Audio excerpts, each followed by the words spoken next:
मेरी पत्नी सिर्फ 10वीं पास थी, फिर भी वह जिन औरतों के बच्चे नहीं होते थे उनका इलाज करती थी और इसके लिए उसने टेरिस पर क्लिनिक खोल रखा था। वह जिस भी बांझ स्त्री का इलाज करती वह प्रेग्नेंट हो जाती। मैं नीचे के काउंटर पर काम करता था। उसने मुझे कड़क शब्दों में कहा था कि तुम ऊपर बिल्कुल भी नहीं आओगे क्योंकि ऊपर औरतों का इलाज होता है। उसकी यह बात मैंने मान ली क्योंकि इससे हमें बहुत पैसा मिलता था, पर मुझे हैरानी इस बात की होती थी कि टेरिस पर सिर्फ वे औरतें जा सकती थी जिन्होंने बुर्का पहना हुआ था।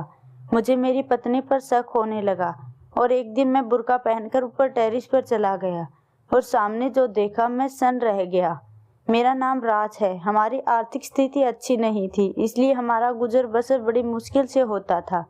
मैं पढ़ा लिखा था पर मेरे पास नौकरी नहीं थी और मेरी पत्नी सिर्फ 10वीं पास। पर क्या पता और कैसे मेरी पत्नी ने एक अटकल लगाई और टेरिस पर एक क्लिनिक शुरू कर दिया जहां वह उन औरतों का इलाज करती जिन्हें बच्चे नहीं होते थे। साल भर तक तो कोई नहीं आता था। उस एक साल में उसके पास बस 2 ही औरतें आई थी, पर हैरान करने वाली बात यह थी कि वे दोनों ही प्रेग्नेंट हो गई। धीरे धीरे क्लिनिक पर भीड़ बढ़ने लगी। मेरी पत्नी ऊपर उन औरतों का इलाज करती और मैं नीचे काउंटर संभालता था। एक दिन एक पति पत्नी सुबह सुबह क्लिनिक पहुंचे। मैंने उस औरत को ऊपर जाने के लिए कहा और उसके पति को नीचे ही बैठने के लिए कहा।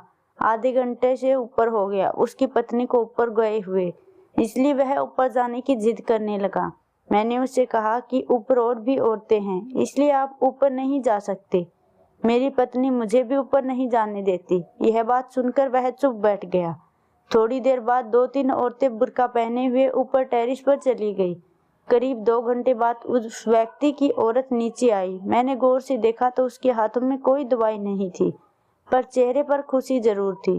दोनों पति पत्नी वहां से चले गए। थोड़ी देर बाद वे दोनों औरतें नीचे आई और वे भी चली गई। उन्हीं के पीछे पीछे मेरी पत्नी प्रिया भी नीचे आ गई। उसने अपने चेहरे से मास्क हटाया और जो हैंड ग्लव्स पहने हुए थे डस्टबिन में डाल दिए। मैंने उसे देखा तो वह हल्की सी मुस्कुराई। तभी मैंने पूछा कि प्रिया, तुम सिर्फ 10वीं पास हो, फिर भी कैसे इन औरतों का इलाज करती हो? उसने कहा कि मेरे लिए बस इतना ही काफी है कि मैंने ऐसी औरतों की गृहस्थी टूटने से बचाई है। यह सुनकर मैं शांत हो गया। पता नहीं वह मुझसे क्या छुपा रही थी, पर आखिर मैं उसका पति हूँ। कम से कम उसको मुझे तो यह बताना चाहिए था। शुरुआत में मैं उसके काम पर ज्यादा ध्यान नहीं देता था, पर धीरे धीरे उसका नाम सब जगह हो गया।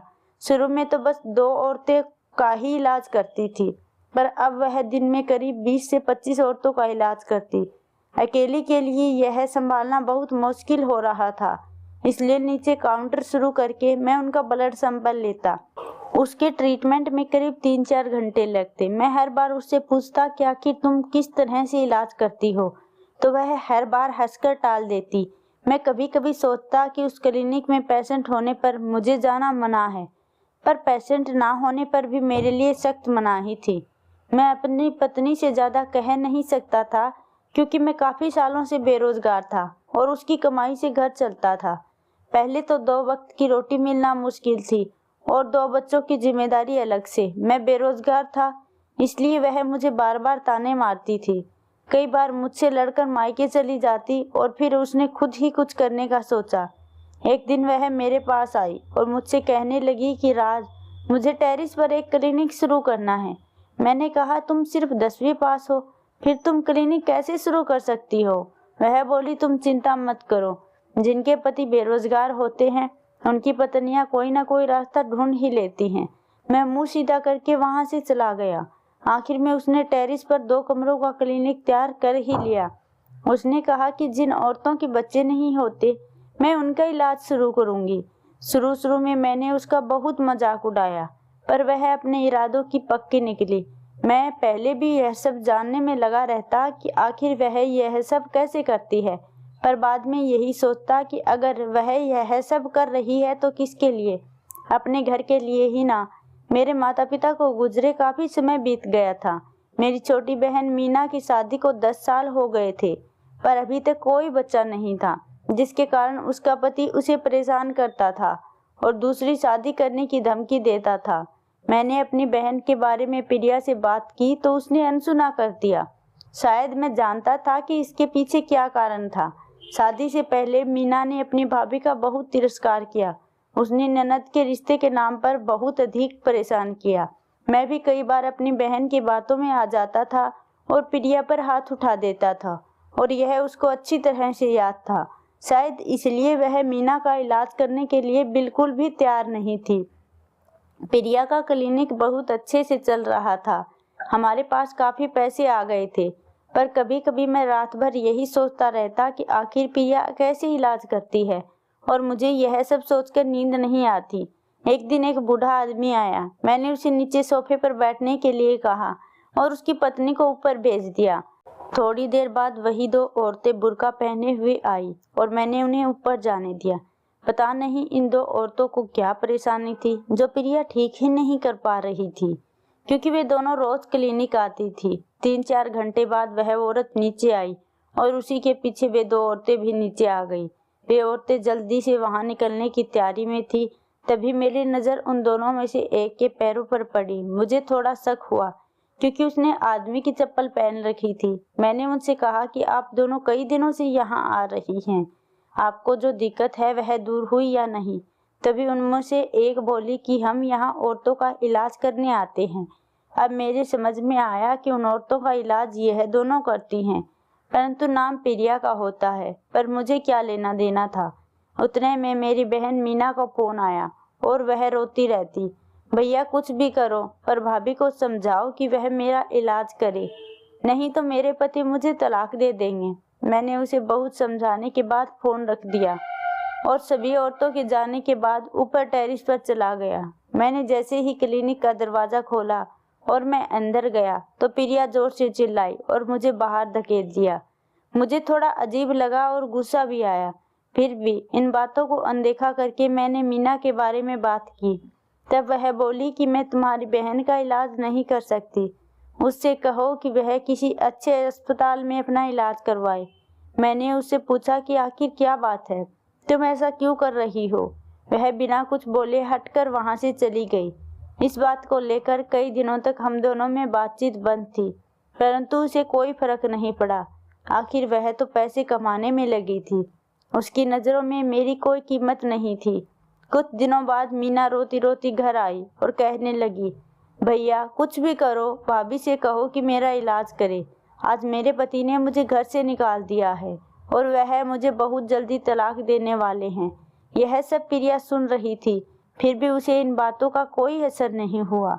मैंने प्रिया के सामने हाथ जोड़े और कहा कि मीना ने शादी से पहले तुम्हारे साथ जो व्यवहार किया, मैं उसके लिए तुमसे माफ़ी मांगता हूँ, पर तुम उसका इलाज कर दो, वरना उसका पति उसे तलाक दे देगा। इस पर प्रिया ने कहा कि हाँ कोई बात नहीं, हम मीना की दूसरी शादी करवा देंगे, पर मैं उसका इलाज नहीं कर सकती। मैं हैरानी से उसकी तरफ देखे जा रहा था। पर क्यों? तुम उसका इलाज क्यों नहीं कर सकती? यह मेरी कसम है, मैं अपने घर की औरतों का इलाज नहीं कर सकती। इतना बोलकर ऊपर क्लिनिक में चली गई। कुछ दिनों बाद मीना का तलाक हो गया और वह हमारे पास आ गई। मुझे प्रिया पर बहुत गुस्सा आ रहा था और मुझे यह भी पता करना था कि उसने मीना का इलाज क्यों नहीं किया।